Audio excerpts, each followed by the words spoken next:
Oke teman-teman, selamat pagi semuanya. Di dalam video pagi hari ini kita akan membahas tentang trading plan dan rekomendasi saham 6 Juli 2026 nih Kak. Oke sebentar ya, hari Senin harus kita awali dengan kopi nih teman-teman. Wah mantap nih Kak ya. Oke kita lanjut untuk ISG dulu deh teman-teman ya. Kita bahas untuk ISG dulu deh. Nah ISG ini kita akan update lagi nih teman-teman ya. ISG ini Kak, kalau kita perhatikan, ingat secara garis besar dia masih bearish loh Kak. Ya, secara garis besarnya masih bearish, dan kalau kita lihat di daily time frame dia sudah masuk ke dalam area Fibonacci. Jadi ingat Kak, kalau bearish teman ya, kalaupun dia naik, kenaikannya itu masih hanya sekedar sementara aja Kak.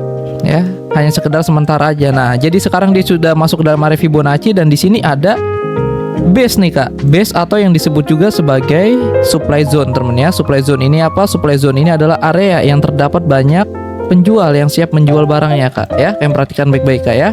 Jadi ingat di time frame besarnya dia ini masih bearish Kak lah. Lalu kalau setelah kita lihat di daily time frame dia ini ada naik. Nah berarti kenaikannya ini masih sebatas hanya kenaikan sementara aja Kak ya.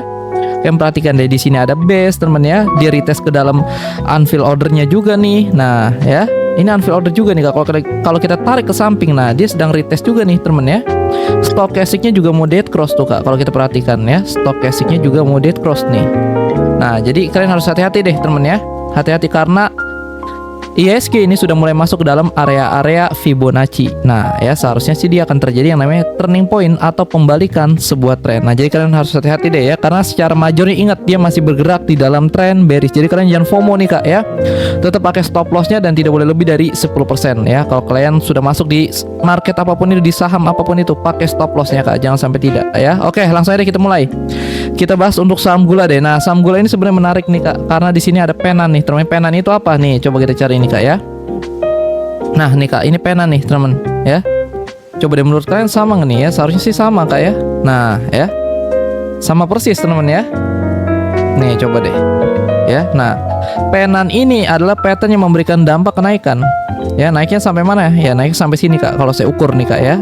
Oke ya, jadi di sini ada penan nih temennya. Wah ini kalau dia penannya jadi nih Kak ya. Wah ini mantep nih Kak ya. Oke, bisa dapat 20%an kita Kak ya. Oke ya, sekarang jadi sama teman-teman ya, penan ya. Oke, sama persis dia membuat 3 gerakan ABC. Oke, sekarang kita lanjut deh ya. Nah, sebenarnya coba kita bisa ukur dulu deh targetnya deh Kak. Pakai Fibonacci dapatnya di mana nih Kak? Oke, di Fibonacci pun sama di sini Kak ya. Nah, jadi penan ini sebenarnya valid Kak ya, apabila nih garis biru ini dijebol Kak ke atas, dan stokastiknya juga kan mendukung ya, sudah mau golden cross Kak ya. Nah, tapi tetap Kak, saya ingatkan lagi nih, sekali lagi nih ya, sepercaya apapun kalian dengan suatu pattern, dengan suatu market ya, tetap sediakan ruang kesalahan untuk kemungkinan terburuknya. Bisa gagal nggak bisa Kak. Ingat, di dalam market ini nggak ada yang namanya kepastian Kak, ada yang kemungkinan ya. Jadi kalau dia muncul double top, double bottom, penan apapun itu ya, jangan terlalu overconfident, jangan terlalu percaya diri Kak. Tetap pakai stop lossnya ya. Jadi penan ini valid apabila garis biru ini dijebol ke atas. Nah nanti stop loss yang bisa kalian setting di bawah candle terakhirnya ya. Atau kalau kita ngomongin pattern, yang idealnya tuh di mana? Yang idealnya stop lossnya di bawah patternnya ya, di C-nya nih Kak. Yang idealnya seperti itu. Nah tapi kalau misalkan di sini lebih dari 10% ya, bisa kalian setting di bawah candle terakhirnya aja Kak. Ya pada intinya temennya, kalau misalkan dia sudah sempat jebol nih Kak ya, disempat jebol, lalu besoknya misalkan masuk lagi ke dalam patternnya nih, nah itu mah udah gagal Kak patternnya ya. Jadi kalau misalkan dia jebol, lalu candle selanjutnya jebret langsung naik lagi nih Kak, nah itu valid tuh Kak ya. Kira-kira seperti itu deh ya. Ya yang seperti saya bilang di awal-awal Kak, setiap kita mengambil keputusan itu pasti akan ada resiko temen ya. Nah tapi kalau misalkan resikonya itu masih bisa terukur, ambil Kak. Kalau salah hilang 1, kalau bener dapat 7, ambil temen ya. Nah kira-kira seperti itu ya. Jadi jangan terlalu percaya diri temen, tetap sediakan ruang kesalahan untuk kemungkinan terburuknya ya. Jadi kalau penanya jadi, wah dia bisa meledak nih Kak sampai ke area tersebut. Kira-kira seperti itu. Oke, kita lanjut untuk saham RMKO. RMKO ini, wah ini sesuai dengan plan kita nih Kak ya.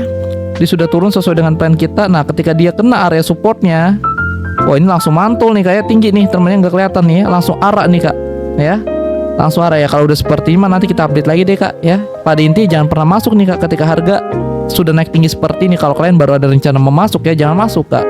Kalau kalian sudah terlanjur masuk, misalkan sudah dapat di bawah harga-harga nih ya, hoki misalkan, take profit temennya, karena stokastiknya sudah mau golden cross, sudah dead cross, sorry temen ya, sudah mau dead cross nih Kak ya. Ingat, harga naik tidak selamanya naik Kak ya. Kalau kalian serakah, nah nanti dia bisa turun lagi nih Kak ya. Nah kurang lebih seperti kalau kalian baru ada rencana mau masuk ya sebaiknya tunggu dia koreksi dulu Kak. Nanti kalian bisa ukur pakai Fibonacci baru eksekusi. Nah kira-kira seperti itu temen ya. Jadi nggak ada posisi apapun dulu nih kalau kalian baru ada rencana mau masuk, karena bahaya Kak kalau candlenya begitu loncat-loncat begitu temen ya. Oke, CDY juga sesuai dengan plan kita di awal nih temen ya. Dia juga sudah masuk ke dalam area ya resisten terdekatnya. Nah lalu sudah muncul candle merah, artinya sudah ada pertukaran supply dan demand di sini ya. Jelas Kak dia akan melanjutkan penurunannya karena memang secara garis besarnya dia masih bergerak di dalam trend bearish. Oke, BNBR kita lanjut Kak ya. Untuk saham BNBR nih temen ya, secara garis besarnya sideways Kak. Nah tapi kita fokus di sini dulu deh. Ini juga sideways nih Kak ya. Dia membuat sideways yang lebih kecil. Nah jadi kalau kalian sudah terlanjur masuk pakai stop lossnya Kak. Karena apa? Karena kalian masih bisa diseret ke bawah. Kalau dia diseret ke bawah, dia jebol area supportnya, itu yang bahaya Kak. Kakak bisa diseret terus makin bawah. Nggak pakai stop loss, pakai margin, itu yang bahaya. Jadi cara entry-nya bagaimana? Kalian bisa menunggu dia retest. Yang pertama dia jebol ke atas ya, dia koreksi. Nah kalian bisa masuk. Atau yang kedua, kalau misalkan dia turun lalu dia jebol ke bawah nih temen ya. Yang pertama biarkan dia jebol ke bawah, lalu misalkan besoknya candle selanjutnya jebret langsung masuk lagi ke atas, lu bisa entry di sini nih Kak ya. Bisa entry di sini, stop lossnya di bawah dan take profitnya tetap di resisten terdekatnya. Ingat ini sideways Kak, yang dimana kalau dia harganya naik gagal jebol ke atas dia turun lagi. Nah kira-kira seperti itu. Oke, kita lanjut lagi untuk saham FKTR. FKTR juga sama, ingat temen ya, di time frame besarnya itu bearish Kak. Nah lalu setelah kita lihat di daily time frame ini ada kenaikan nih. Nah ingat kalau kita sudah tahu di time frame besarnya itu bearish, berarti kenaikannya ini cuma sebatas kenaikan sementara aja ya. Paling juga dia naik sampai kena salah satu area tersebut nih. Karena ini area apa? Area Fibonacci Kak ya. Dia naik lanjut turun lagi Kak ya. Jadi pakai stop loss dan tidak boleh lebih dari 10% ya. Memang momentum jarang sekali nih Kak kalau kita swing trading nih teman ya. Yang baik itu scalping. Nah scalping bagaimana? Kalian bisa lihat tuh Kak caranya ya. Dimana di video paling bawah tuh Kak, scalping part 2 deh ya.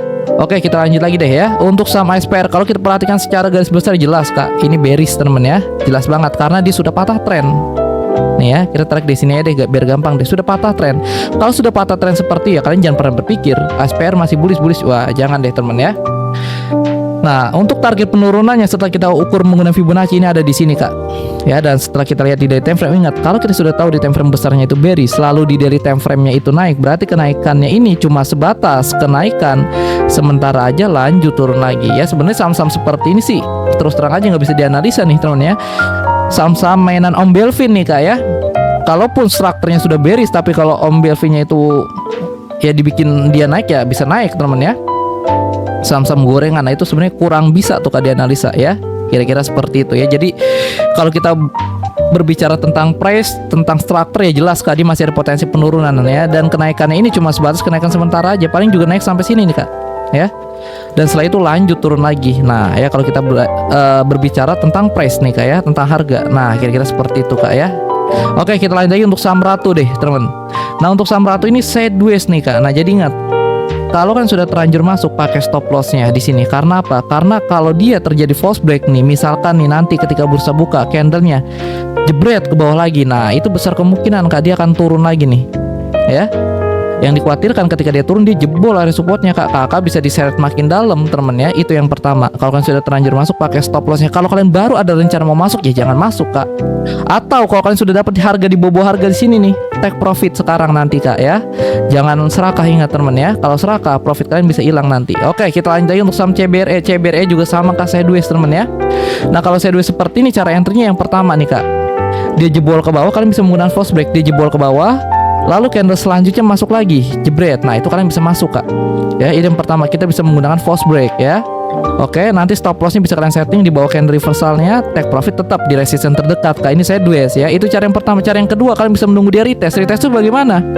Kalian bisa tunggu harga jebol ke atas, lalu ketika dia jebol dia naik 3-4 candle, dia koreksi, pasti Kak akan ada koreksi. Jadi kalian gak usah FOMO ketika dia jebol ya.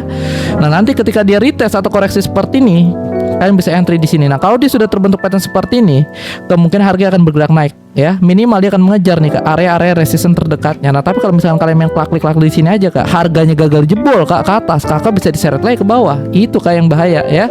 Oke, kita lanjut lagi BNGA. Oke, untuk saham BNGA nih kalian perhatikan ya. Kita perhatikan di weekly time frame dulu. Nah di weekly time frame jelas Kak ya, downtrend temen ya. Kalau kita sudah tahu di time frame besarnya downtrend, berarti di daily time frame nya dia naik, kenaikannya cuma sebatas kenaikan sementara aja Kak. Nah, naiknya sampai mana kita bisa ukur nih Kak pakai Fibonacci ya. Kita bisa tandain di 382%, di 50% dan di 618%. Ya paling juga kalau dia naik Kak sampai ke area-area tersebut nih Kak. Ya, sampai ke area-area tersebut lanjut turun naik Kak. Kira-kira seperti itu ya. Jadi pakai stop lossnya. Kalau kalian baru ada rencana mau masuk, jelas kalian masuk dulu deh ya. Kira-kira seperti itu deh. Semoga kalian paham deh temen ya. Jadi pakai stop loss dan tidak boleh lebih dari 10%. Oke deh ya. Mungkin untuk rekomendasi saham dan trading plan hari ini cukup sampai di sini dulu deh temen ya. Saya Ridho Shihab, pamit undur diri. Assalamualaikum warahmatullahi wabarakatuh.